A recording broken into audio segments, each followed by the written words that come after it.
Buenos días. Comenzamos la clase correspondiente a la semana 8. En la clase pasada les había mencionado acerca de la rúbrica del proyecto integrador.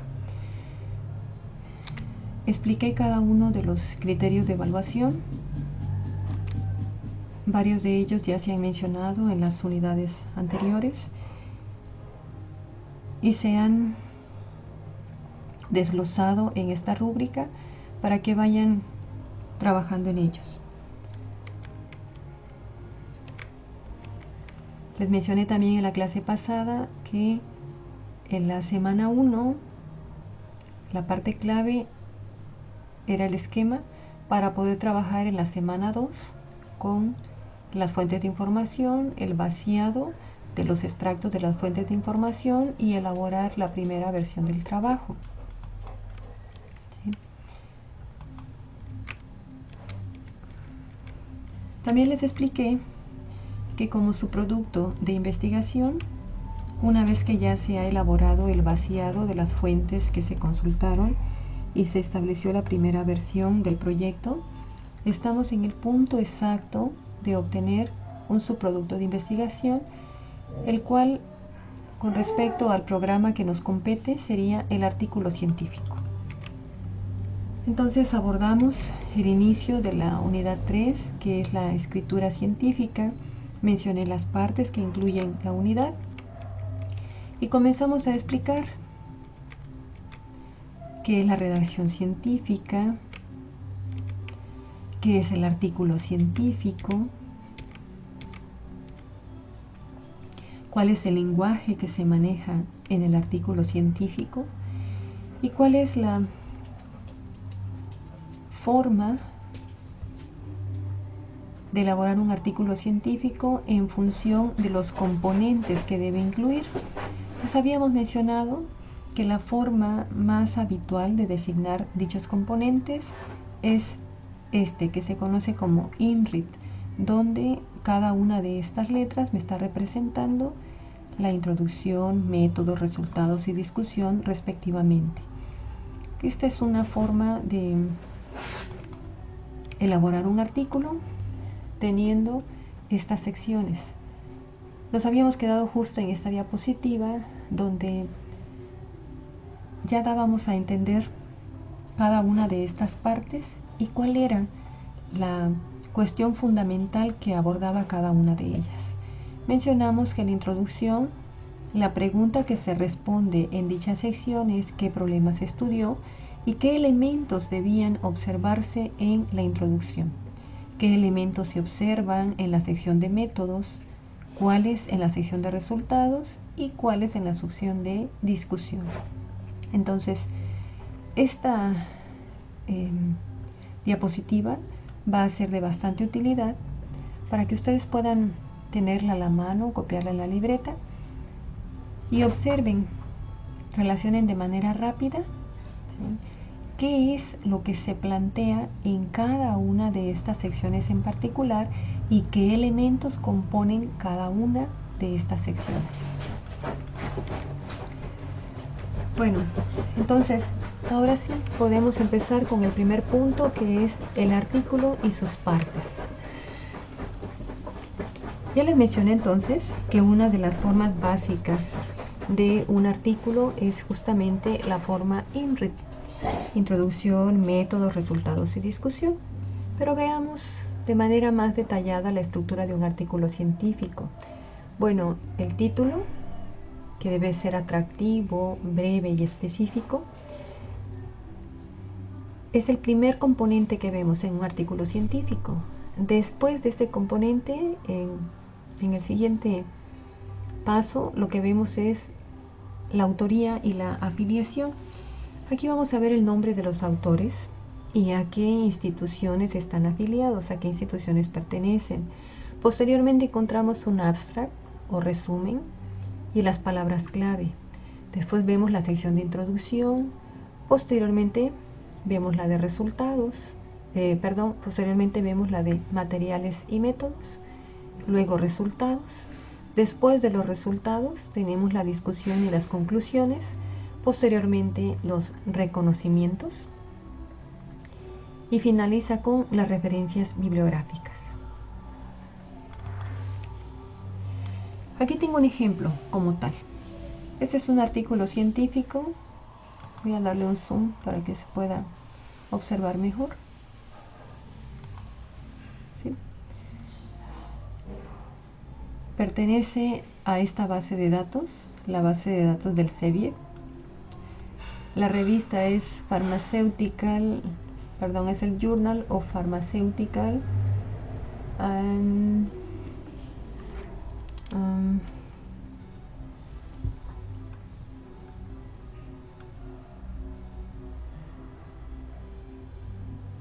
no logro observar aquí el título. Analysis. Bueno, tengo en este artículo entonces los siguientes componentes: la editorial o base de datos, el Sevier. Particularmente aquí la editorial es Science Direct. Tengo el nombre de la revista, que puedo observarlo aquí o acá, ¿sí? Journal of Pharmaceutical Analysis.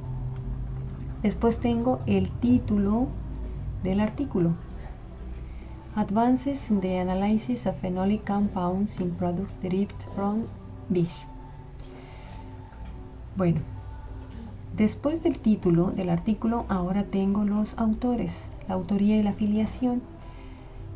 Los nombres de los autores en este caso aparecen abreviados y sus apellidos, ¿sí? Ambos están escritos, desglosados, tienen que ir separados por un guión. ¿Cuántos autores estamos viendo? 1, 2, 3, 4 y 5. Si vemos en estos autores, que son 5, observamos que 2 de ellos tienen aquí un asterisco, ¿sí? Ese asterisco me puede llevar a observar la afiliación. Probablemente no todos ellos pertenecen a la misma institución, entonces tengo que especificar quiénes pertenecen a una institución, quiénes pertenecen a otra. También me está denotando quién es el autor de correspondencia. Si yo quisiera ponerme en contacto con los autores de este artículo, pues no lo voy a hacer con todos ellos. Para eso se especifica un autor de correspondencia, y el artículo especifica quién de ellos es el autor al cual yo debería dirigirme en el caso que quiera contactarlos. Posteriormente tengo aquí la sección del abstract, que es el resumen. En cuanto finaliza el abstract, ahora tengo las palabras clave, ¿sí? Las keywords. Puedo tener otras palabras, otras ideas o un pequeño mapa conceptual. En el nombre de la revista, entonces, es importante identificar el volumen de la revista, el año de publicación y las páginas que abarca el artículo. ¿Por qué tengo que identificar correctamente estos datos? Porque si yo estoy consultando un artículo científico, lo voy a citar. Me refiero a que sea un artículo de interés para mi tema. Y si lo tengo que citar, tengo que dar en la referencia bibliográfica de mi trabajo, de mi anteproyecto de titulación, los datos exactos. No me puedo permitir errores, porque una vez que el lector esté abordando mi anteproyecto de titulación, si lo voy a referir a una fuente bibliográfica en la cual me falló el año o el volumen por un error de dedo o las páginas, cuando el lector quiera comprobar esta fuente bibliográfica, no va a llegar. ¿Por qué no va a llegar? Porque hay error en cualesquiera de estos datos. Si hay error, el lector puede pensar que la persona que elaboró el documento, sea tesis, tesina, anteproyecto, proyecto de titulación, proyecto de investigación, etcétera, pues simplemente no es una persona cuidadosa, no es una persona honesta o no es una persona fiable. Se puede pensar tal vez en un plagio de la información, de que no es autora o autor de dicha tesis, de dicho anteproyecto de titulación, sino que únicamente lo que hizo fue tomarlo de otra persona que es el verdadero autor del proyecto de titulación. Entonces, tenemos que tener mucho cuidado con los datos que observamos en un artículo científico.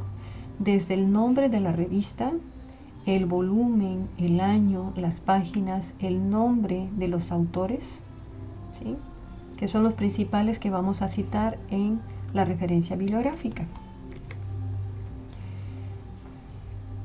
Lo que observo muchas veces en un artículo, sobre todo si es un artículo electrónico, cuando yo lo descargo, le doy clic para descargarlo en PDF, lo primero que me va a mostrar es una carátula.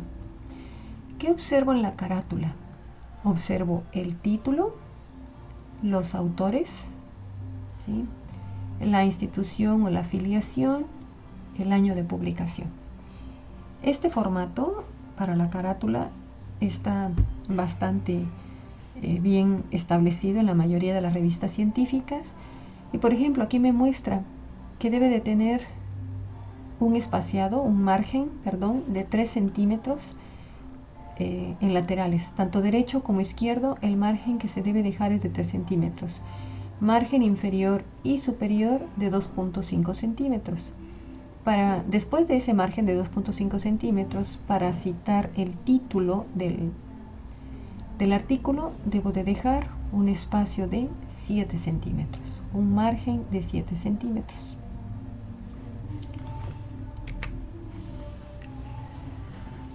Observo también, después en las siguientes páginas, que justamente se respeta el formato IMRIT.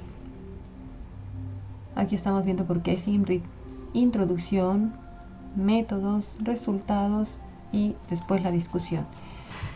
¿Qué voy a observar entonces en la introducción? Ya mencioné qué elementos vamos a encontrar en ella, pero posteriormente, en un punto de la unidad más adelante, en diapositivas más adelante, ahí voy a desglosar esos elementos. Por lo pronto quiero decirles, cuando observamos en la introducción, después de un párrafo, después de un punto y aparte, el siguiente párrafo tiene que llevar una sangría de 0.5 centímetros. En la sección de métodos, después del primer párrafo, para introducir el siguiente párrafo, nuevamente dejamos una sangría de 0.5 y esta misma modalidad se repite en la sección de resultados. Únicamente en la sección de resultados es donde yo voy a encontrar gráficas o gráficos en general. No puedo encontrar gráficos en la introducción, ni en los métodos, ni en la sección de bibliografía, de agradecimientos, etc. Solamente en esta sección de resultados es donde voy a encontrar diversos tipos de gráficos. En la sección de discusión, agradecimiento y referencias, también encuentro el mismo espacio de sangría de 0.5 centímetros una vez que introduzco el segundo párrafo, ¿sí? En referencias, como aquí no estamos hablando de párrafos, bueno, en la segunda línea, después de citar aquí lo correspondiente a la primera referencia, en la segunda línea tengo que dejar un espaciado de medio centímetro. Y vean cuáles son los márgenes para escribir cualesquiera de estas secciones. Para la hoja en general es de 2.5 centímetros en márgenes superior e inferior y de 3 centímetros para márgenes derecho e izquierdo. Ahora me preguntarán, pero los márgenes que estamos observando en estas hojas que acaba de mostrar aquí y también en la carátula, ¿son para hojas tamaño carta, tamaño oficio o de qué tamaño? Bueno, el formato general para un artículo científico y para la mayoría de las revistas científicas exige un tamaño de página A4, ¿sí? Estamos utilizando o hablando físicamente de papel bond blanco, tamaño A4 de 80 gramos. Y se va a escribir por un solo lado. Aquí no podemos escribir por ambas caras de la hoja, sino por uno solo. La letra que se pide es Times New Roman con tamaño de 12 puntos. El espaciado para escribir texto es de espacio y medio. alineado a la izquierda, excepto en tablas y en figuras. Posteriormente es a 2 espacios después del punto final de un párrafo. Los márgenes, que son los que acabo de mostrar, superior e inferior de 2.5 centímetros, y los márgenes izquierdo y derecho de 3 centímetros. Y la sangría, bueno, son 5 espacios en la primera línea del segundo párrafo, después de un título o subtítulo. 5 espacios que se refiere, pues es medio centímetro. Si yo no sé cómo medir medio centímetro, pues tecleo 5 veces la barra espaciadora de mi teclado. Entonces aquí quiero mostrarles el formato del archivo.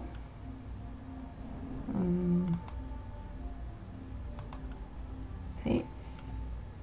En Word. Aquí tengo un archivo Word que quiero que vean. Y me está hablando del formato que debo de seguir para un artículo. Entonces quiero compartirles esta plantilla que tengo en Word, en la cual en cada una de las páginas ya me está mostrando qué debo de insertar, en dónde debo de poner el título, los autores, la introducción, etcétera. Este es un machote, pues, o sea, aquí puedo yo ir colocando lo que a mí me interesa del artículo. Y me dice, ¿qué incluye el formato? Bueno, incluye el título, el autor, los números de las páginas, etcétera. Estos generalmente, y que pueden incluirse en encabezados o pie de notas, también se trabajan estas secciones en este formato. El formato del título y los subtítulos, que deben de guardar cierta coherencia. Y también con las instrucciones a los autores. Entonces veamos.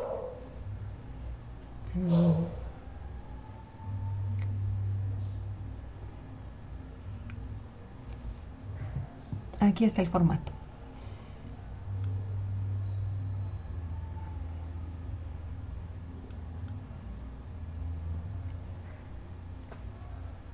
Este es el archivo Word que les estoy comentando. Ya está abierto en Word. Entonces, se dan cuenta, tengo el número de la página. Y aquí ya puedo colocar el título de mi artículo científico en español, título en inglés. Inclusive trae estas anotaciones. Si yo quiero saber o no me acuerdo, bueno, aquí me dice: debe ser un título descriptivo sin mostrar los resultados, con un máximo de 15 a 18 palabras. Va con minúscula. La primera letra se coloca en mayúscula. También se pone en mayúscula la inicial de los nombres propios, como México, Morelos, etc. Ejemplo de título que iría en esta sección: análisis conceptual del método de Kolb. Entonces, la primera letra es en mayúscula, lo demás tendría que ir en minúsculas. Pero esto, método de Kolb, es un nombre propio, ¿sí? No puedo escribir método con M minúscula y solo Kolb con M mayúscula, porque esto, método de Kolb, así se conoce. O sea, Kolb estableció esa metodología y le dio su nombre. ¿Cómo se llama esa metodología? Se llama método de Kolb. De ahí que esté obligada a citar método con M mayúscula y Kolb con K mayúscula. Para el título en inglés, si tengo alguna duda, me coloco aquí otra vez, ¿sí? Nuevamente. A ver, déjenme bajar un poquito.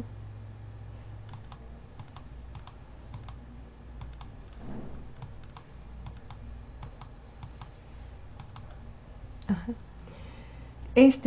Pues está relacionado con el título en español. Aquí tengo otra vez la ayuda. Obviamente ya no se colocó aquí la ayuda en inglés, porque sería lo que estoy describiendo en este párrafo, pero traducido al inglés. Esta ayuda que tengo está relacionada para escribir el nombre del autor y su filiación, es decir, a qué institución pertenece, a qué departamento de esa institución y cuál es su correo. Entonces, si no me acuerdo de ello, pues me voy a esta parte que tengo aquí. Se recomienda redactar el nombre de la misma manera en todos los artículos. Si el apellido no es muy común, se puede dejar un solo apellido. Si se tienen 2 nombres y 2 apellidos, deben ir separados con un guión. También se debe colocar siempre el mismo correo. Eso es muy importante, porque de pronto un autor especifica en un artículo el correo institucional que tenía cuando trabajaba en cierta universidad, pero si se cambia de institución y se va a otra universidad, pues también cambia su correo.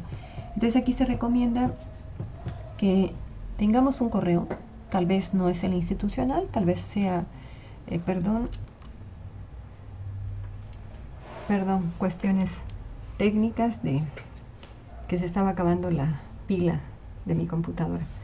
Bueno, entonces se recomienda que en lugar de que no sea el correo institucional, mejor se utilice un correo como, por ejemplo, el correo de Gmail, para que el autor, independientemente de dónde publique, pues mantenga siempre un correo electrónico. Hay revistas que exigen solamente las iniciales de los nombres, entonces por mucho que queramos poner nuestro nombre, en mi caso María Gabriela, pues no lo puedo escribir, sino que aquí como autora sería MG y después mis apellidos, Ballinas López, separados por un guión. También se sugiere no colocar acentos en el nombre si la revista es internacional y es en inglés, ya que los acentos no son reconocidos en algunas bases de datos. Por eso vemos cuando queremos descargar algún artículo, unos caracteres extraños como una tilde. La tilde es la parte que lleva la ñ arriba, y es justamente porque pues esas bases de datos no reconocen el acento que nosotros manejamos en nuestro español. El artículo se escribe en Times New Roman, tamaño de letra 12 puntos y a espaciado y medio. Cada párrafo debe de llevar sangría. Entonces, estos datos se los acabo de dar en las diapositivas de PowerPoint, pero de pronto a la hora que esté escribiendo se me olvida. Pues para eso tengo este documento en Word, este machote, que me permite ir recordando todas esas observaciones que debo de tener en cuenta a la hora de escribir el artículo científico. Se recomiendan hasta 3 autores. Algunas revistas aceptan 4 autores. En la mayoría de los artículos que son elaborados por autores mexicanos, pues luego vemos que aparece una cantidad increíble de autores. Y sí, efectivamente, es porque dependiendo del campo de investigación, pues los autores de dicho artículo científico no tienen o no cuentan con toda la infraestructura para poder realizar la investigación como tal, máxime cuando es un macroproyecto. ¿Qué se hace entonces? Bueno, que se reparten el trabajo en diferentes instituciones, donde cada institución está aportando al artículo científico porque tiene a la mano la infraestructura que la otra institución no tiene. Por ejemplo, si queremos hablar de desarrollar una vacuna contra el COVID-19, probablemente la UNICI tiene todo el conocimiento en cuanto a bioquímica, a infectología, virología, etcétera, y puede establecer los protocolos, desarrollar cada una de las etapas que se tienen que cubrir en la metodología científica para elaborar dicha vacuna, pero no cuenta con los equipos físicamente hablando para llevar a la práctica la elaboración de la vacuna, y no tiene los laboratorios para trabajar con virus. Cuando se trabaja con virus se requieren laboratorios con nivel de seguridad 4. Entonces son laboratorios contados a nivel mundial. Entonces, ¿qué hace la UNICI? Bueno, establece una colaboración internacional con algún laboratorio en Berlín, en Alemania. Allá se van a dar a la tarea de hacer la inoculación, de trabajar con el virus y desarrollar de manera práctica la vacuna. Y ustedes me dirían, bueno, ¿y entonces para qué necesitan la colaboración con la UNICI? Porque justamente la UNICI es la que está aportando toda la idea y los pasos a seguir. Y ellos únicamente son las manos que van a poner en práctica la receta, por así decirlo, que la UNICI les está brindando. Entonces, eso es lo que lleva aquí en México a establecer colaboraciones. para poder tener acceso pues a toda la infraestructura que se requiere para cubrir un proyecto de investigación que sea meritorio de una publicación científica. En la mayoría entonces de los artículos que se publican por autores mexicanos van muchos autores, ¿sí? Y por muchos quiero decir 8 autores, hasta 10 autores, por ejemplo. Después viene la sección del resumen. En el resumen o abstract, cuyo propósito es hablar de manera breve de la metodología, se realizó un análisis documental obteniendo como resultado tal cual y se llegó a tal conclusión. Pero es un resumen, ¿sí? Bastante exacto, bastante puntual. Entonces, el resumen presenta una síntesis de los principales apartados del artículo en un único párrafo. Se redacta en pasado y generalmente contiene los siguientes elementos: propósito, metodología, resultados más importantes, resultados más importantes y principales, conclusiones. Las conclusiones son las que se derivaron de la sección de discusión. Debe tener entre 150 hasta 250 palabras, no más. Recuerden que se trata de un resumen. Debe revisar las normas de cada revista. Las abreviaturas y acrónimos deben ser explicados y se elabora en tercera persona. Se deben evitar los adjetivos. Después se mencionan las palabras clave. Las palabras clave se describen entre 5 y 8 palabras clave. Se debe seleccionar de un thesaurus. ¿Qué es el thesaurus? Es el diccionario. En un momento se los voy a mostrar en cuanto regresemos a la presentación de PowerPoint. ¿Sí? Por ejemplo, el thesaurus de la UNESCO. ¿Dónde puedo acceder? Pues si doy clic en esta dirección electrónica, en este link, inmediatamente tengo acceso al thesaurus. Cada revista establece el tesauro que se debe seguir. El número de palabras claves depende de lo requerido por cada revista.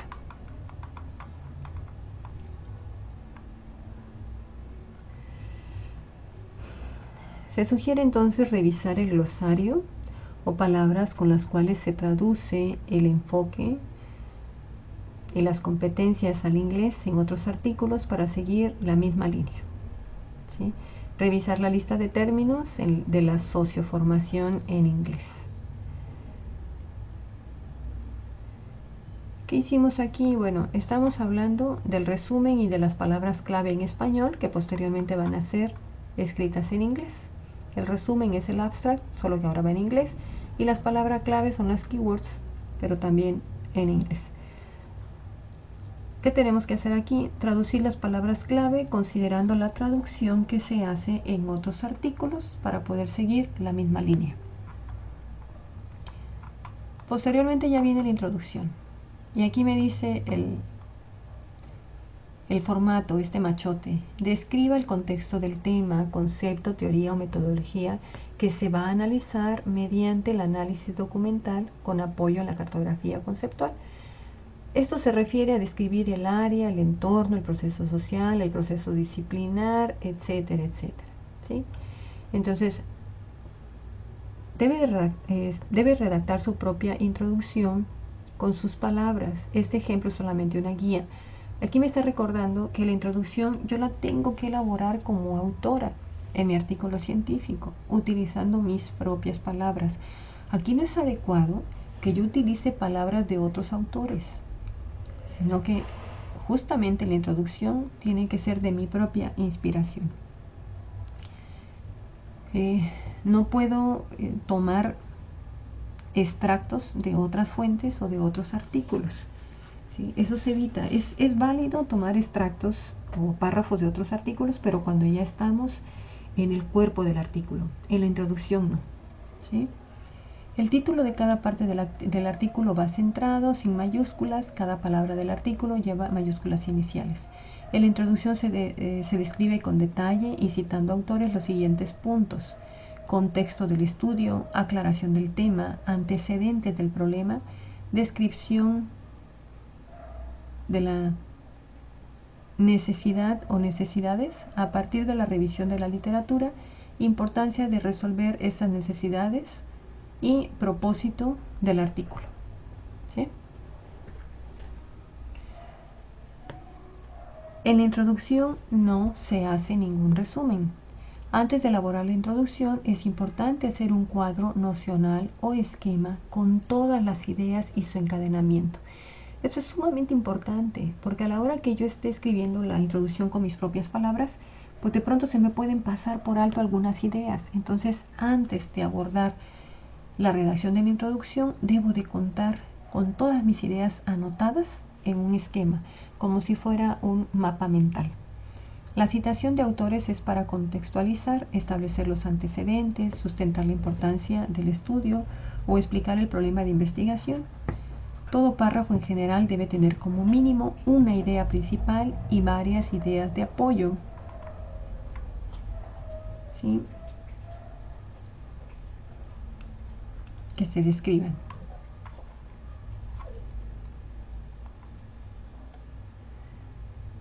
Posteriormente se continúa con la descripción del problema.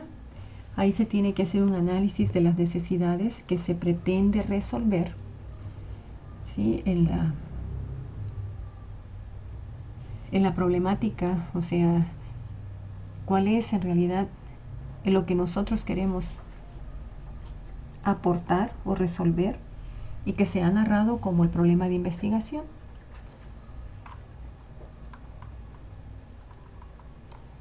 Entonces, nuevamente en este machote tengo otra vez explique con propias palabras la importancia de clarificar el tema y resolver la necesidad o necesidades descritas. Por ejemplo, puede considerar servir de referente para futuras investigaciones en el área, generar acuerdos en la comunidad académica sobre la relevancia del tema y sus límites, impulsar procesos de formación profesional en torno al tema, disminuir los conflictos, debates y polémicas que existen en torno al tema y fortalecer una aplicación en el contexto, orientar la toma de decisiones en torno al abordaje del tema por parte de los profesionales y organizaciones. Todo esto que está escrito en este machote, como les acabo de comentar, es de gran ayuda al momento que queremos redactar el artículo científico, sobre todo cuando no tenemos ninguna experiencia, cuando carecemos de experiencia previa con respecto a la escritura de artículos científicos. Entonces, ¿sí? La metodología, nuevamente. La redacción de la metodología no debemos olvidar que es en tiempo pasado. No podemos utilizar tiempo presente ni tiempo futuro. Tenemos que elaborar la descripción con palabras que sean propias y se debe explicar enviando a los lectores a referencias bibliográficas, ¿sí? Porque estamos haciendo también un análisis de tipo documental. Esta es la parte fuerte de las referencias bibliográficas que están apoyando el tipo de estudio que estamos realizando.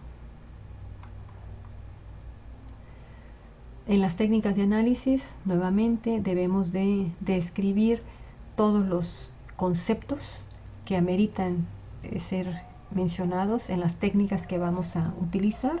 Recuerden que la mayoría de los artículos científicos, aunque están dirigidos a un público especializado, también son consultados por personas que no tienen ninguna formación en el área particular en el cual se está presentando o publicando dicho artículo. Para las fases del estudio se describen las fases del análisis y los criterios tenidos en cuenta en la búsqueda de la información. La información se debe hacer con el Google académico, Google escolar, etc. Otra vez vamos notando cada una de las partes y la explicación que tengo en todas estas secciones del artículo. Documentos analizados. Se deben describir todos los documentos encontrados y seleccionados para el estudio acorde con los criterios descritos en las frases. Debemos tener en cuenta a la hora de citar todos esos documentos analizados las normas APA o las normas de la revista para elaborar las tablas y agregarlas en el texto.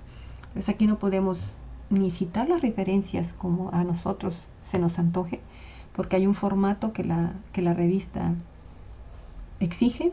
La mayoría de ellas trabaja con el formato APA, Pero además de las referencias bibliográficas, también las tablas, los gráficos que voy a presentar tienen que ser conforme a este formato APA. El tipo de documento, como artículo teórico, empírico, libro teórico, libro de investigación, etcétera, se puede mostrar en la sección de los documentos claves seleccionados para el estudio conceptual. ¿Sí? En la referencia pues tengo que citar el autor, el año, la referencia debe de aparecer completa en la bibliografía. Todos los documentos de esta tabla se deben referenciar en los resultados. ¿A qué se refiere esta tabla? Pues estamos explicando los documentos, las fuentes de referencia que utilizamos para el estudio, ¿sí? A través de las diferentes bases de datos que podemos consultar. Explicamos con nuestras palabras que en esta tabla se describen los documentos básicos que cumplieron con los criterios establecidos. ¿Establecidos para qué? Pues para el estudio que estamos realizando, que va a sustentar las fases de nuestro estudio, las técnicas de análisis, etc.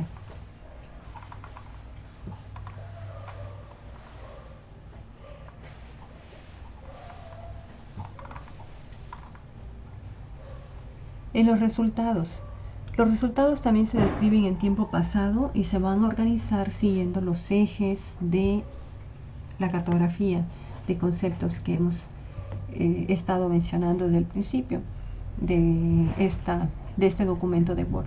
Se deben colocar primero las ideas encontradas en los documentos y ya después complementamos con nuestros análisis. Se deben presentar las tablas y figuras realmente necesarias. Otras se pueden citar en el texto y deben evitarse repetir la información del texto en las tablas o en las figuras.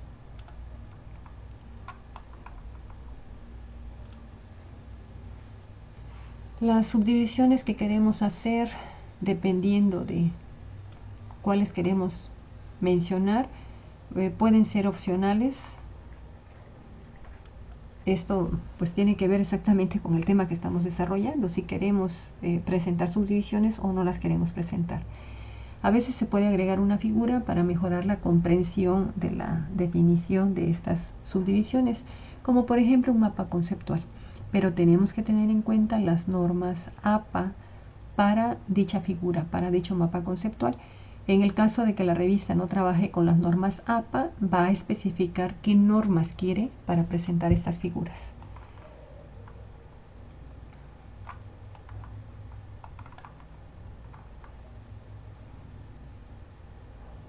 Para establecer divisiones o subdivisiones es importante considerar algún criterio. Cuando es difícil establecer divisiones, se pueden plantear pues ámbitos de aplicación, ¿sí?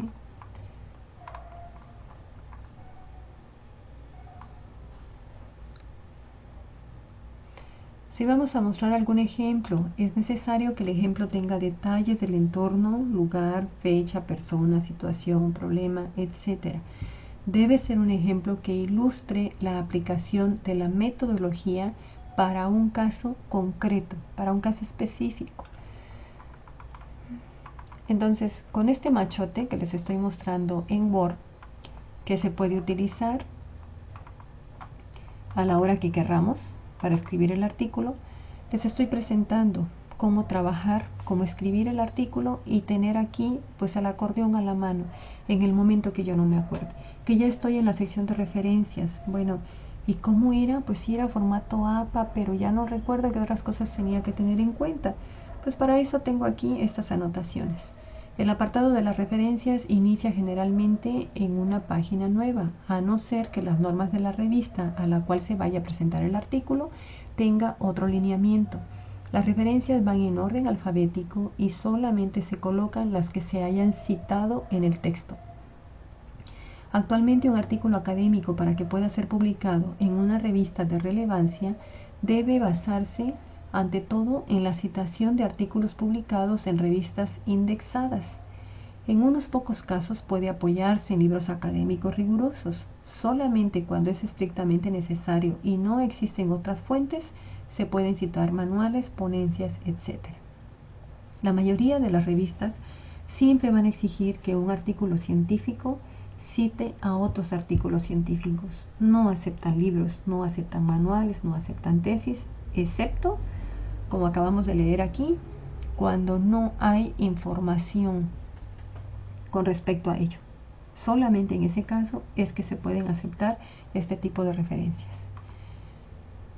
Es necesario colocar el DOI. ¿Qué es el DOI? Es el Digital Object Identifier. ¿Qué significa? Es el identificador de objeto digital. Ah, ok, suena muy bien, pero ¿qué cosa es? Es una identificación digital de cada artículo que muestran algunas revistas indexadas. Si un artículo no tiene DOI, entonces tenemos que colocar el link, la dirección electrónica, resumido de la página web de donde se haya obtenido. Con este DOI, que es en realidad, esto es el DOI, esta parte, estos números a partir del 10.3916, perdón, diagonal C46-2016-06. Con ese número yo puedo tener acceso directo al artículo, ¿sí? Si no tiene DOI, como muchos artículos luego no lo presentan, pues entonces me voy a la dirección electrónica que está citado. Cuando el artículo no tiene DOI, se coloca la página web sintetizada de donde se puede descargar con la fecha entre paréntesis. ¿Qué es lo que tiene que ir entre paréntesis? Tiene que ir primero el día, después el mes y luego el año. Y los links se pueden abreviar en esta dirección, bueno, con este formato. Aquí estoy mostrando el día, el mes y el año en que se consultó esta fuente electrónica. ¿De acuerdo? Entonces, con este formato de Word, justamente quiero mostrarles todo lo que ya está listo para ser rellenado cuando queremos hablar o escribir un artículo científico. La lista de cotejo para evaluar la aplicación elemental de las normas APA, ¿sí? Esto es que el autor autoevalúe la aplicación de las normas mínimas de APA. Por si no se acuerda, bueno, el título es descriptivo con un máximo de 15 a 18 palabras, va con minúscula, la primera letra se colocó en mayúscula y dijimos que los nombres propios pues también podían ir con la primera letra en mayúscula. Entonces, ¿cómo evaluamos este artículo? ¿Presenta esto? ¿No lo presenta? En una ponderación del 1 al 10, ¿cuánto le damos? No, pues 0.5. ¿Sí? Esta es una especie de rúbrica de evaluación del artículo.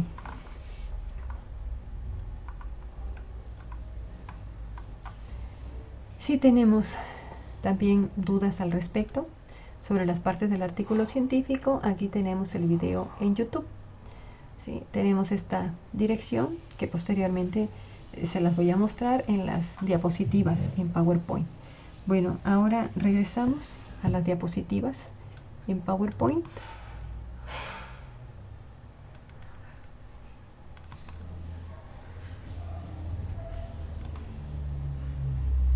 ¿Sí? Entonces, ese formato, esto que acaban de ver, todas estas páginas una por una son las que les mostré que están en un archivo en Word y es un formato listo para escribir un artículo. Permítame un segundo. En este punto, antes de seguir con las partes del artículo, aquí quiero hacer hincapié en lo siguiente. Con respecto a las clases, pues estamos siguiendo tal cual el programa que se ha especificado para esta materia, pero es necesario, Diana, cuando veas este video, que te pongas en contacto conmigo, porque ya es momento de trabajar las fuentes bibliográficas y la única fuente que estás consultando es el libro de Víctor Bordoa, de la imagen pública. Pero esa no es la única fuente que debes consultar, porque en realidad no estás haciendo un análisis del libro. tú vas a trabajar en el tema de mejorar la imagen pública. Así que es momento de retomar el tema, de que amplíes tus fuentes y no te quedes con la confusión, como has puesto en el título de tu anteproyecto, de la imagen pública según Víctor Gordoa, porque entonces lo único que estamos haciendo es tomar lo que ya hizo Víctor Gordoa, hacer un resumen de eso, y eso es simplemente un trabajo escolar. Es como si yo te hubiera pedido que trabajaras, que me hicieras una síntesis del libro de Víctor Gordoa, y no es eso lo que te estamos pidiendo.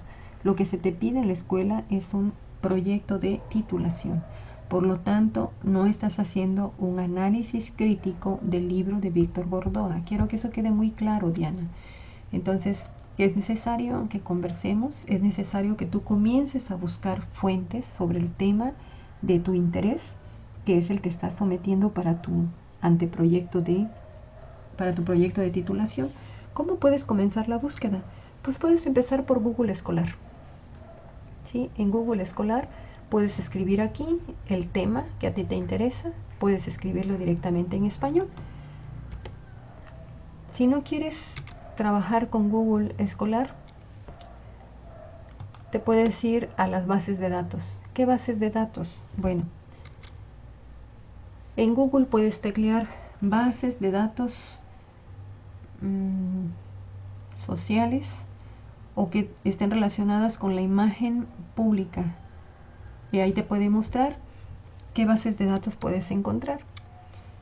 Si buscas en Google Escolar y das aquí el título, en lugar de que lo hagas simplemente en el Google que aparece al momento que entramos a un navegador, sea Mozilla, sea Google Chrome, etc., te va a mostrar un listado de diferentes fuentes, y entre ellas te va a mostrar también bases de datos. Le puedes dar clic a cualquiera de esas bases de datos. Por ejemplo, esta, Cielo, que significa Scientific Electronic Library Online. Entras a esta base de datos y aquí también puedes escribir tu tema. Lo escribes y te va a mostrar todo un listado de resultados. Además de esa base de datos, Cielo, tengo esta que es High Beam Research, el Google Académico o Google Escolar que te acabo de mostrar, esta base de datos NCBI, Centro Nacional para la Información, o esta Science.gov, que ya cambió de nombre, por cierto. También está esta base de datos Redalic, que es la red de revistas científicas de América Latina y el Caribe, España y Portugal. Puedes entrar a cualquiera de ellas y buscar sobre tu tema qué está descrito al respecto. Supongamos que entramos aquí a esta base de datos Redalic. Pues me voy a esta dirección, redalic.org, y aquí tengo ya la base de datos. Aquí donde está esta lupa voy a escribir el tema que a mí me interesa. Lo escribo. Supongamos que yo busqué en español, y nada más como ejemplo, busqué este tema, pena de muerte en México. Eso fue lo que escribí. A pesar de que la base de datos está en inglés, es esta base de datos, Christia Trusted Online Research. Bueno, a pesar de que hice la búsqueda en español, me está mostrando 49 resultados. De esos 49 resultados, me está dirigiendo a 40 libros, a 2 revistas académicas, a una revista y a 6 artículos publicados en periódicos. No me muestra ninguna enciclopedia. Entonces, por ejemplo, el primero que me muestra es Power and Perception, Fiestas and Social Control in Rural Mexico. ¿Sí? Después me muestra el segundo, Writing Pancho Villa's Revolution, Rebels in the Literary Imagination of Mexico. Bueno, aquí voy a tener los 49 resultados listados, porque hice la búsqueda en una base de datos que está en inglés, yo hice la búsqueda en español. Pero veamos, ahora que yo hiciera la búsqueda en inglés. Pero es que yo no sé inglés. Ah, bueno, si no sé inglés, pues entonces me voy al Google Traductor. Escribo en español la forma como busqué y le pido que me la traduzca al inglés. Le doy un simple clic y ahora escribí pena de muerte en México, ¿cierto? Aquí escribí pena de muerte en México. Con eso hice mi búsqueda en español. Bueno, en el traductor en español escribí pena de muerte en México y le pido que me lo traduzca al inglés. Una vez que ya lo tradujo, Death Penalty in Mexico, ahora le doy clic en esta parte, ¿sí? En este cuadro. Al momento que yo dé clic aparece esto, copiar traducción. Lo copio y me voy otra vez a la base de datos y lo pego y le digo buscar. Observa la enorme diferencia en los resultados. Es el mismo tema, pero ¿qué cambió? Simplemente que la primera búsqueda la hice en español y cuando la hice en español solo obtuve 49 resultados. Esos resultados están desglosados en estas fuentes. Pero en la misma base de datos busco el mismo tema, solo que no lo hago en español, lo hago en inglés y en lugar de tener 49 resultados tengo 1682 resultados, de los cuales tengo que 498 están en libros, 41 están en revistas académicas, 161 en revistas, 982 pertenecen a artículos de periódico. ¿Sí? Aquí tengo el primero, Women and the Death Penalty in the United States, en este periodo, del 1900 a 1998. Yo tendría que leer el abstract para saber si se relaciona con la pena de muerte en México. El siguiente, Hidden Victims, the Effects of the Death Penalty on Families of the Accused. Ok, ¿se relaciona o no se relaciona con esto? Pues tengo que ver el resumen. ¿De acuerdo? Ahora, una vez que ya seleccioné, vamos a suponer, de todos los artículos que me está mostrando, yo seleccioné uno. Y supongamos que seleccioné este. The Price of Justice, Interest Convergence Cause and the Anti-Death Penalty Movement. Ok. Le di clic y me muestra esto. ¿Sí? En la misma base de datos seleccioné este artículo porque me interesa y estoy leyendo aquí el resumen, el abstract. Una vez que lo leí, digo, es que este artículo me interesa. Pero ¿cómo lo descargo? Y veo por todos lados que no me aparece el link para poder descargarlo en PDF. Es más, me dice que puedo comprarlo, pero pues no es el único artículo que voy a consultar. Entonces, ¿cómo obtengo el artículo? Si veo que aquí no aparece ningún PDF y a mí me interesa leer el artículo completo. ¿Qué es lo que voy a hacer? Bueno, copio tal cual el título del artículo, lo copio, The Price of Justice, Interest Convergence Cause and the Anti-Death Penalty Movement, lo copio y ya que lo copié me voy a Google Escolar y le pego el título.